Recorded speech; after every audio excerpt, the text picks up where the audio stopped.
বন্ধন নিউজে আপনাদের স্বাগত। শুরু করছি আজকের খবরের এই অংশটি নিবেদন করছে চুঁচুড়া নবজীবন ফাউন্ডেশন। উত্তরাখণ্ডের মুখ্যমন্ত্রীকে সঙ্গে নিয়ে মনোনয়নপত্র জমা দিলেন হুগলি লোকসভা আসনে বিজেপি প্রার্থী লকেট চ্যাটার্জি। এদিন চুঁচুড়া স্টেশন থেকে এক বর্ণাঢ্য শোভাযাত্রা করে হুগলি জেলা শাসক দপ্তরে এসে মনোনয়নপত্র জমা দেন তিনি। মনোনয়নপত্র জমা দিয়ে জয়ের ব্যাপারে আশাবাদী বলে জানালেন হুগলি লোকসভা আসনে বিজেপি প্রার্থী লকেট চ্যাটার্জি। হুগলি লোকসভা আসনে মনোনয়নপত্র জমা দেওয়ার দিনে ঘড়ির মোড়ে সাময়িক রাজনৈতিক উত্তেজনা। এদিন হুগলি জেলা শাসক দপ্তরের মনোনয়নপত্র জমা দেন হুগলি লোকসভা আসনে বিজেপি প্রার্থী লকেট চ্যাটার্জি।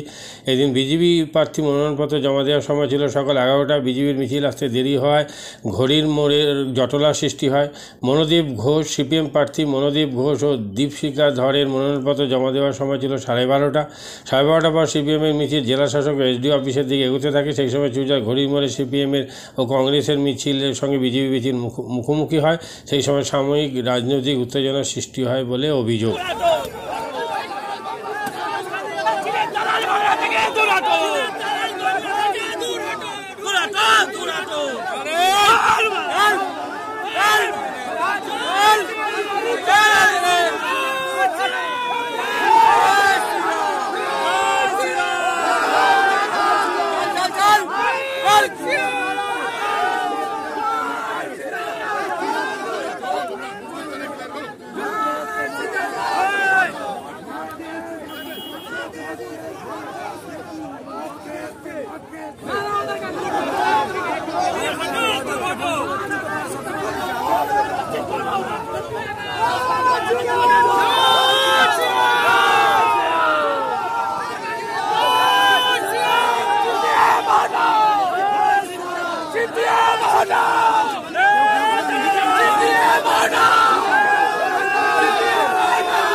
একটা ছেলেকে ঠেলবেন না স্যার। হ্যাঁ, একটা ছেলেকে ঠেলবেন না আপনারা।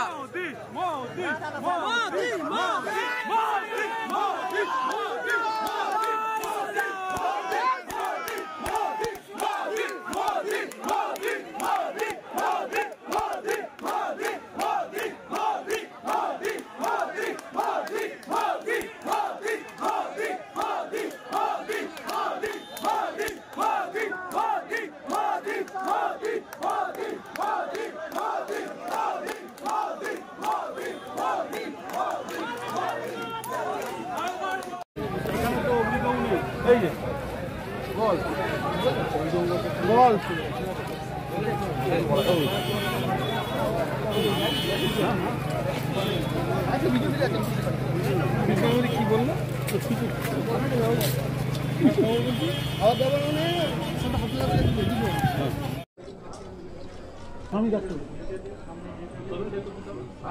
হাতটা হাতটা হাতটা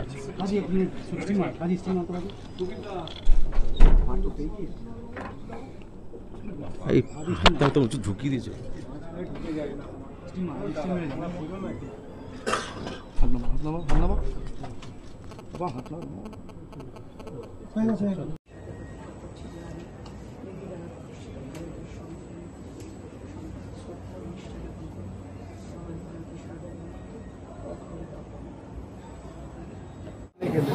पूरे बंगाल में एक वेव चल रहा है, क्योंकि बंगाल में ममता बनर्जी टीएमसी जो उनके कारनामे हैं, घोटाले हैं, जिस प्रकार से मंत्री उनके जेलों में हैं, यहाँ की जनता उससे बदला लेना चाहती है। जिस प्रकार से नियुक्तियों में बहुत बड़ी गड़बड़ियाँ हो रही हैं, गरीब माता पिता के बेटे बेटियों को जिस प्रकार से उनका हक छीना गया है, उनका हक छीनकर ऐसे लोगों को दिया गया है जिन लोगों ने करप्शन किया है, पैसा दिया है। तो यहाँ की जनता इस बार बदला लेगी और 35 से ज़्यादा सीटें यहाँ की ऐतिहासिक मतों से भारतीय जनता पार्टी जीतेगी। मोदी जी को तीसरे टर्म में प्रधानमंत्री बनाएंगे। संदेश के लिए आपका क्या विचार है? दुनिया में संदेश के लिए क्या विचार है आपका? ये वो अपने परिवार की बात करें, क्योंकि उनके परिवार ने हमेशा देश के अंदर उत्तर प्रदेश के अंदर कार सेवकों पर राम भक्त जो अयोध्या में भगवान राम का मंदिर बनाने गए उन पर गोलियां चलाई, उनके ऊपर किस प्रकार का अत्याचार किया, किस प्रकार से राम मंदिर के निर्माण को रोका है, ये पूरा देश जानता है, राम भक्त और राष्ट्र भक्त जानते हैं, इसलिए उनको अपने परिवार के बारे में बताना चाहिए। धन्यवाद। সঙ্গে নিয়ে না সবাই সঙ্গে আছে।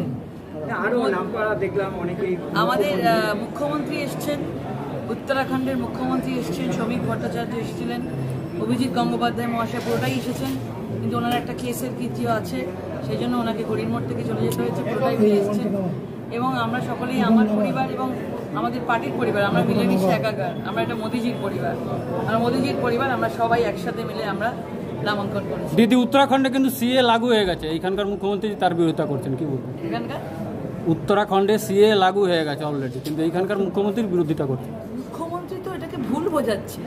সিএ তো মানুষকে যুক্ত করা, আর মুখ্যমন্ত্রী বোঝাচ্ছে যে সিএতে মানুষকে যুক্ত করা হবে না, মানুষকে বাইরে থেকে নাগরিকত্ব কেড়ে নেওয়া হবে, মানুষকে ডিটেনশন ক্যাম্পে ভোট বন্ধ করে রাখা হবে।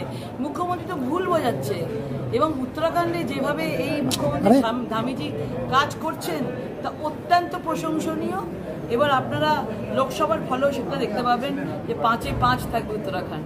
এবং আমাদের এই পশ্চিমবাংলায় যেভাবে আজকে দেখেছেন মানুষের আশীর্বাদ, মানুষ বাইরে বেরিয়ে এসছে, কাউকে আগে মানে কোনো আশাকর্মীকে, কোনো গ্রুপকে, কোনো কাউকে, কর্পোরেশনের কর্মীকে আমাদের কাউকে আনতে হয়নি। স্বতঃস্ফূর্তভাবে মানুষরা আমাদের মিছিলে যোগ দিয়েছেন এবং আজকে বাড়ি বাড়ি থেকে বাইরে এই গরমের মধ্যে নেমে এসছেন। দিদি, এই তীব্র তাপদাহর মধ্যেখানেও কিন্তু মানুষের উচ্ছ্বাস দেখা গেল আপনার এই মনোনয়নপত্রকে নিয়ে। কি বার্তা কর্মীদের দেবেন? বাস কর্মীদের বার্তা দেবো, যে লড়াই তারা চালিয়ে গেছে, দুর্নীতির বিরুদ্ধে যে আওয়াজ চালিয়ে গেছে কর্মীরা, এই আওয়াজটা আরো বেশি জোর চাই এবং এইভাবেই যেন আমরা মানুষের মধ্যে জায়গা করে নিতে পারি। এতদিন ঘুরলেন, কি আশা করছেন? হ্যাঁ, এতদিন ঘুরলেন, আজকে মনোনয়নপত্র জমা দিয়ে তারপর কি আশা করছেন? মানুষের আত্মবিশ্বাসটাই আমাদের আত্মবিশ্বাস। মানুষ যেভাবে আমাদের আত্মবিশ্বাসে হাত বাড়িয়ে দিয়েছে, আমরা বুঝতে পারছি যে এই পশ্চিমবাংলা থেকে এই হুগলি আসন দ্বিতীয়বারের জন্য ভারতীয় জনতা পার্টির কাছেই যাচ্ছে। মোদী বলছেন আজকেবার 400 পার। প্রত্যেকটি জায়গায়, বহু জায়গায় দেখা যাচ্ছে যে কংগ্রেসের যারা রয়েছে মনোনয়ন তারা তুলে নিচ্ছেন।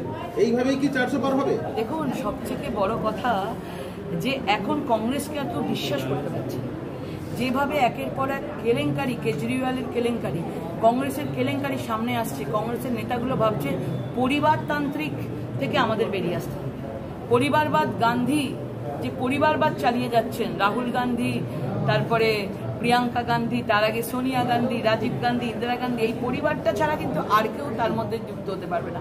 আপনি পশ্চিমবঙ্গে দেখুন, মমতা বন্দ্যোপাধ্যায়ের পরে রেডি হয়েছে একজন, সব জায়গায় গাড়ির মধ্যে উঠে দাঁড়িয়ে হিরোর মধ্যে একদম হাত নাড়ছে, তিনি নাকি নেক্সট মুখ্যমন্ত্রী হবেন বলে। তো এখানেও পরিবারবাদ রয়েছে। এই পরিবারবাদের জন্যই আজকে কংগ্রেস থেকে বলুন, বিভিন্ন জায়গা থেকে মানুষ আজকে ভারতীয় জনতা পার্টিতে যোগ দিচ্ছে। ভারতীয় জনতা পার্টির পরিবার হচ্ছে আমাদের কর্মীরা। মহিলারা কেন দিদি, সন্দেশকালীন মহিলারা কি ব্যবহৃত হচ্ছে? সন্দেশকালীন মহিলারা, আমি গিয়েছিলাম ওখানে, আমাকে আটকে ছিল, সেখানে দুবার গেছিলাম, আমার সঙ্গে ফোনে কথা হয়েছিল এবং তাদের সঙ্গে যোগাযোগ রেখেছিলাম এবং ওরা আমাকে বলেছিল ওদের আজকে দিন ছিল, কিছু ডেকেছিল কোর্টে, সিবিআইদের ওখানে বা যাই হোক ওদের ডেকেছিল, কিন্তু আমাকে ইচ্ছা প্রকাশ করেছিল, দিদি আমাদেরকে উদ্ধার করুন, আমি আপনার পাশে থাকতে চাই, ওই সময়তে আমরা পরে যেতে চাই। ভাবুন, সব কাজ ফেলে দিয়ে কালকে তারা রাত্রের মধ্যে যদি না আসতে পারে তো দূর থেকে তারা কিন্তু সবাই এসছে। মানে সন্দেশকালীন মহিলারাও তাই চাইছে যে বাংলায় যে সকল আমরা লড়াই করছি তাদের পাশে থেকে আমাদের যদি মনের মধ্যে কোনো সংশয় থাকে, সন্দেশকালীন মহিলারা এসে সেই গ্যাপটুকু আমাদের পূরণ করে দিচ্ছে।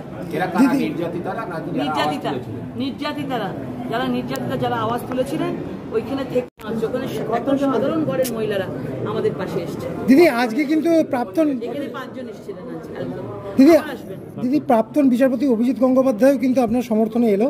তিনি বললেন যে হুগলিকে জেতানোর লক্ষ্যে মানুষকে বার্তা দিয়ে গেলেন, আপনার পক্ষে কি বলবেন? হুগলি থেকে বিরাট বড় দুর্নীতি হয়েছে, উনি বলে গেছে দুর্নীতিতে বিশাল একটা জড়িত রয়েছে এই হুগলির বিভিন্ন ধরনের তৃণমূলের নেতারা, যুব নেতা থেকে বড় করে মন্ত্রীরা যুক্ত রয়েছে এবং উনি যেভাবে উনি মানে একের পর এক রায় দিয়ে মানুষের কাছে চলে গেছেন। আজকে মানুষ ওনাকে দেখে আজকে মানে স্যার বলে সম্বোধন করছে যে স্যার আপনার সাথে আছি, এবং উনি যখন আমার কাছে এসেছেন আমাকে আশীর্বাদ দিয়েছেন এবং আজকে মানুষ দেখুক যে এত কিছু তারা দুর্নীতি করেছে, এখনো পর্যন্ত একজনই অভিজিৎ গঙ্গোপাধ্যায় যে বিচার করে গেছে, সেই বিচারের ইতিহাস কিন্তু উনি রেখে গেছে। তাকে দেখার জন্য কিন্তু মানুষের উচ্ছ্বাসও ছিল, প্রচুর উচ্ছ্বাস ছিল। উনি মানে কোন দিকে তাকাবেন বুঝতে পারছেন না। স্যার স্যার বলে সম্বোধন। আজকের দিনটা আমার কাছে সারা জীবনের জন্য আমি তুলে রাখবো। আপনার কাছে বাসা বড় দিন হবে 20 তারিখ না 4 তারিখ? অবশ্যই 20 তারিখ আমাদের নির্বাচন, আমাদের সব কর্মীরা মাঠে ঘাটে থাকবে, এটা সবচেয়ে বড় দিন আমাদের কাছে। এবং তারপরে তো ফলাফল আছে, রেজাল্ট আছে, মানুষের ওপর ছাড়া আছে, গণতন্ত্রের শেষ হাসি আসবে। আজকে তাহলে কোন দিনটাকে আপনি মানবেন, 20 তারিখ না 4 তারিখ? সবটাই এক আমার কাছে, সব কটা সমান, সব কটাই খুব কঠিন। মাদকাসক্ত যুবকদের জীবনের মূল স্রোতে ফিরিয়ে আনছে চুঁচুড়া নবজীবন ফাউন্ডেশন। আজ থেকে 7 বছর আগে পথ চলা শুরু হয়েছিল এই সংস্থার। হুগলি জেলা থেকে শুরু হয়েছিল নবজীবন ফাউন্ডেশনের কাজ। আজ গোটা উত্তর পূর্ব ভারতে ছড়িয়ে পড়েছে তার ব্যাপ্তি। জেলা ও রাজ্যের হাজার হাজার মাদকাসক্ত যুবকদের মানসিক ও শারীরিক চিকিৎসার মধ্যে দিয়ে সুস্থ জীবনের পথে ফিরিয়ে আনছে নবজীবন ফাউন্ডেশন। কী করে এই সংস্থাকে তিল তিল করে গড়ে তুলছেন বন্ধন নিউজ এর ক্যামেরার সামনে, সে কথা বললেন সংস্থার কর্ণধার চন্দন দাস। দেখি ওটার মধ্যে কি আছে, বা পাড়ার বড় দাদারা করছে, আমিও একটুখানি করি, ফিলিংসটা কি সেটা দেখতে যাই। এবং একটা সার্টেন টাইমের পর কি হয়, সেটা ফ্রিকোয়েন্সিটা তখন অনেক বেশি থাকে, গ্যাপ থাকে যখন শুরু করে। পরবর্তীকালে যখন নির্ভরশীল হয়ে পড়ে সেই একটা সাবস্টেন্সের উপর, তখন সেটা থেকে বেরোনোর জন্য সে নানা রকম চেষ্টা করে, কিন্তু তার ওয়ে আউটটা জানা নেই যে কোন রাস্তা দিয়ে গেলে নেশা থেকেও বিরত থেকে সুস্থ স্বাভাবিক জীবনযাপন করা যায়। তো আমি ভাবলাম যে শুধুমাত্র আমি সুস্থ স্বাভাবিক জীবনযাপন করলাম, আমার জীবনের সার্বিক উন্নতি হলো, বা আমার যেসব এম বা আমি জীবনে যে জিনিসগুলো করতে পারিনি সেগুলো আমি ফুলফিল করলাম, তাহলে তো শুধু আমার কথাই ভাবা হবে। তাহলে আমি এরকম কিছু কাজ করি যাতে আমার মতো আরও 5 জন আমার দ্বারা উপকৃত হয়। এবং একটা সার্টেন টাইমের পর যখন মানুষ চায় যে ফিরতে, অথচ তার কাছে রাস্তা থাকে না, তখন এই একটা WHO ওয়ার্ল্ড হেলথ অর্গানাইজেশন একটা প্রসিডিওর বার করেছে। গরম পানীয়র জন্য বিশ্বমানের flask, micro oven, mixer grinder, induction সহ আধুনিক রান্নাঘরের সামগ্রী উৎপাদন সারা বিশ্বে আলোড়ন সৃষ্টি করেছে বোরোসিল। পাশাপাশি বিশ্বমানের সোলার গ্লাস, যা সোলার সিস্টেমের অন্যতম সামগ্রী তৈরি করে, সারা বিশ্বে নজির গড়েছে বোরোসিল। দেশের বাজারে পাশাপাশি বিশ্ববাজারেও সব প্রতিযোগী কোম্পানিকে পিছনে ফেলে এগিয়ে চলেছে ভারতের বোরোসিল। রাজস্থানের বোরোসিল কারখানায় 1200 মহিলার কর্মসংস্থান হয়েছে। প্রতিদিন রাজস্থানের প্রত্যন্ত গ্রাম থেকে ওই মহিলাদের গাড়ি করে কারখানায় নিয়ে আসে কারখানা কর্তৃপক্ষ। তারা বোরোসিলের বিশ্বমানের প্লেটের ডিজাইনে কাজ করে। দিনের শেষে তাদের গাড়ি করে বাড়ি ফিরিয়ে দেয় কারখানা কর্তৃপক্ষ। কর্মসংস্থানের এই বেনজির দৃষ্টান্তের জন্য বোরোসিল কোম্পানিকে কুর্নিশ জানায় ভারতবাসী।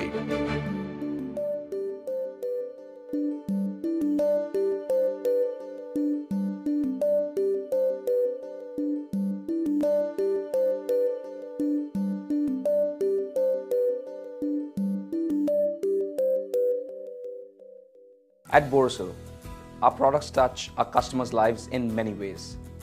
Our philosophy is simple: understand the evolving needs of our customers and deliver solutions to meet them.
We look beyond business. We promote green energy as well as provide healthcare and education for the underprivileged. In fact, this has been our heritage at Borosil.